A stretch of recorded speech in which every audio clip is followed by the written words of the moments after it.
자, 인사부터 드려야죠. 안녕하세요. 네, 오늘 현장 나왔습니다. 여기는 의정부 가능동이고요. 여기를 가능지구라고 안 하고 녹양지구라고 합니다. 붙어있는 지역이다 보니까 우리가 이걸 낙찰을 받으면 이걸 가자, 왜 교육할 게 좀 있으니까 이걸 가보자 했어요. 했는데 낙찰이 안 됐죠. 근데 낙찰이 안 됐는데도 왔어요. 원래 낙찰이 안 되면 안 올라 그랬습니다. 뭐 남의 거 보면 뭐해.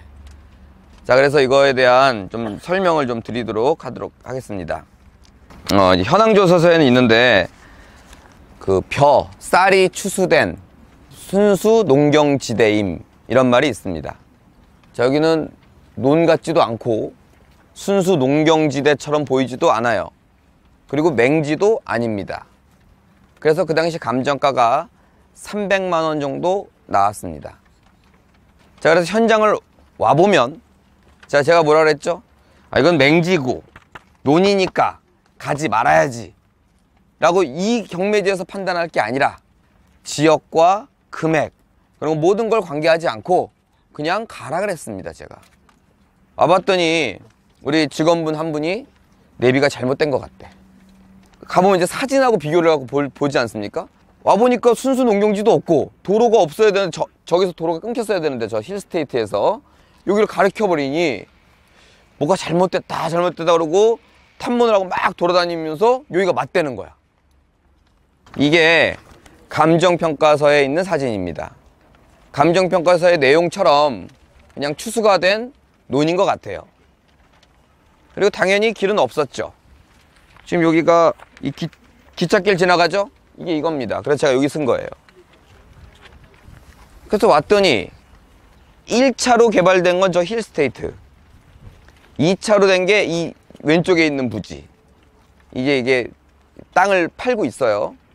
이쪽에 있는 게 3차로 하는 건데 시세 파악을 하니까 1800씩 가더라 이거예요.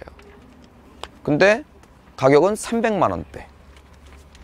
흥분을 감추지 못하고 도전을 하게 된 겁니다. 그래서 도전을 했죠.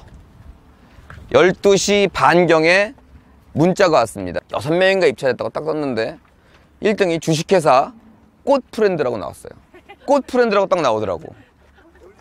당연히 꽃프렌드라는 건 없을 것 같아. 그래서 농담으로 야, 우리가 못 받았다, 야, 꽃프렌드가 받아갔다, 야, 막 이렇게 농담을 했는데 갑자기 우리 그 직원들 카톡이 있어요. 카톡이 딱 날라왔습니다. 공유자 어선배 신고가 들어왔습니다. 공유자는 하나은행입니다. 그래서 좋은 게 30분도 안 가고 야, 역시 들어왔구나, 이렇게 끝난 거예요.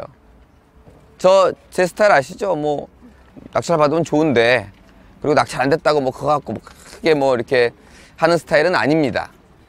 그런데 이번 물건은 너무 아깝더라고요. 그래서 그 입찰을 갔던 직원을 앉혀놓고 어떻게 된 거야? 그랬더니 막 그냥 공유자 선배 신고 들어왔다는 거지 뭐. 그런데 여러분들, 제가 공유자 선배 신고 알려드렸죠. 지분 경매는 낙찰을 딱 받으면 바로 좋아하지 마시고 한 10초 정도 있다가 좋아하시라고. 왜? 공유자 선배 신고가 그 자리에서 들어올 수 있으니까. 근데 그 상황은 잠깐 그러고 나타난 거죠. 그리고 뒤에서 나타난 게 아니고 옆에서 나타나더래요. 옆에 보니까 입찰자라는 거야. 그러니까 입찰하고 이제 2등, 3등 했던 사람들 중에 한 명이 갑자기 공유자 우선 매수 신고를 하겠다고 손을 들었대요. 자, 공유자 우선 매수 신고는 우리가 썼던 똑같은 그 금액으로 가져가는 게 공유자 우선 매수 신고인 거 아시죠, 다들? 그 입찰표를 가지고 그래서 그 자리에서 그걸 쓰고 가져갔다는 거야. 그래? 서류는 다 완벽하게 된 것 같대요. 완벽하게 된 것 같대요. 자기도 이제 그거에 대해서 봤을 테니까. 돈도 있어야 되거든요. 돈은 그 봉투에서 꺼내서 이 봉투에 넣었다는 거지. 그래, 알았어. 그리고 미련을 못 버리고 법원으로 갑니다. 법원에 간 이유는 혹시 절차상 하자나 문제가 없는지 열심히 찾았죠. 자, 여기서 중간 교육이 들어갑니다. 제가 1억짜리 물건이 경매로 나왔는데 시세가 10억이에요. 내 속마음은 1억에 먹고 싶은 게 너무 많지만, 그건 누구 전문가나 또는 부지런한 여러분들은 또 2억 쓰고 3억 쓰고 들어올 수도 있지 않습니까? 왜? 시세가 10억이니까. 그래서 제가 먼저 머리를 씁니다. 하나는 5억을 쓰고 하나는 1억을 씁니다. 들어가갖고 누구라도 입찰자가 있으면 그냥 5억에 낙찰 받으면 되고, 왜? 반값이니까.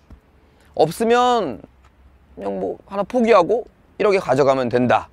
굉장히 큰 잔머리를 썼는데, 누가 들어오든 안 들어오든 한 물건에 두 개를 입찰하면 둘 다 무효입니다. 이해 가셨죠? 자, 두 번째입니다. 제가 여러분들한테 부탁을 받았어요. 이거 너무 좋아서, 이 가능동 물건이 얼마 써달래. 알겠습니다. 30억 쓰겠습니다 하고 내가 대리를 여러분들 입찰을 하고 내 이름으로 30억 1,000원을 썼어. 그러니까 뭐예요? 제가 두 개를 들어간 건 아니지만 하나는 대리로 들어갔죠. 둘 다 무효입니다. 그거는 이제 법원에 가면 다 주의사항이나 적혀 있습니다. 편한 잔머리는 못 쓰게 해놨어요. 근데 서류 검토를 쭉 하니까 사소한 하자들이 여러 개가 보이더라고. 근데 미리 아셔야 될 건, 그런 사소한 하자로는 법원을 이기기가 굉장히 어렵습니다. 근데 중대한 하자를 하나 발견을 합니다. 여기에 입찰했던 사람은 누구냐? 자, 공유자가 누구라 했죠, 제가? 하나은행이고, 하나은행은 하나은행이 갖고 있는 게 아니라 하나은행이 신탁을 받은 겁니다. 신탁사가 하나은행이에요. 그러니까 현재는 공유자는 하나은행이 맞죠. 그러면 신탁을 준 사람이 누구냐? A라고 할게요, 그냥. A입니다. 근데 입찰은 A가 들어왔어요. 거기까지 아시겠죠? 그리고 잠깐 해갖고 A가 신고를 한 거야. 근데 뭐예요? 하나은행에 서류가 있었던 거지. 이게 안 되면 이걸로 하려고. 근데 자기가 그걸 대리한 거야. 무슨 얘기인지 아시겠죠? 한 물건에 하나는 대리, 하나는 본인. 좀 전에 했던 그거죠? 중대한 하자를 발견합니다. 제가 아까워서 그랬어요. 자, 이런 걸 제출을 했죠. 이의신청서입니다. 네. 네, 집행에 관한 이의신청서 해갖고 사소한 하자부터 다 해갖고 중대한 하자까지 작성해서 넣었습니다. 넣고 저한테 그랬죠. 왜 불허가가 났냐고. 그래서 불허가가 났습니다. 여기선 끝나면 안 됩니다. 왜? 불허가를 내서 나한테 이득이 뭐냐고요. 이제 그런 사유를 발견한 거는 어떠한 꼼꼼함 또는 내가 알고 있는 지식을 활용한 어떤 그런 거는 될 수 있을지 몰라도 수익과 연관되는 부분은 아닙니다. 그러면 나의 목적은 무엇일까요? 내 거가 되는 게 주 목적일 거 아니겠습니까?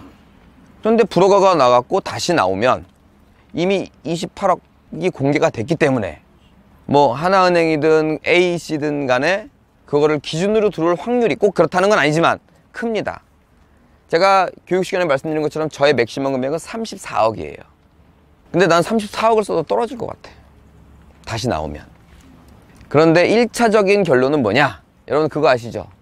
종전 낙찰자의 실수로 입찰이 불허가가 나거나 미납한 경우는 그 낙찰자는 입찰 자격이 없다. 그러면 이제 공유자 우선매수 신고는 안 들어와요. 아니요, 못 들어오겠죠. 내가 계속 걱정했던 것 중에 하나가 공유자 우선매수 신고였는데 그건 못 들어와요. 하나의 이제 사례를 만든 게 아니라 전설? 너무 과장됐나? 오늘은 전설이라고 표현하겠습니다. 전설입니다. 만약에 그렇게 된다면입니다. 아직 확정된 건 없어요.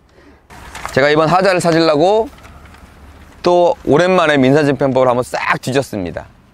140조 4항 제가 읽어볼게요.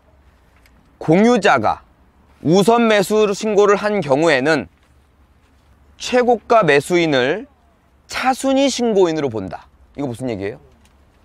우리가 신고를 굳이 안 해도 차순위로 본다 아닙니까?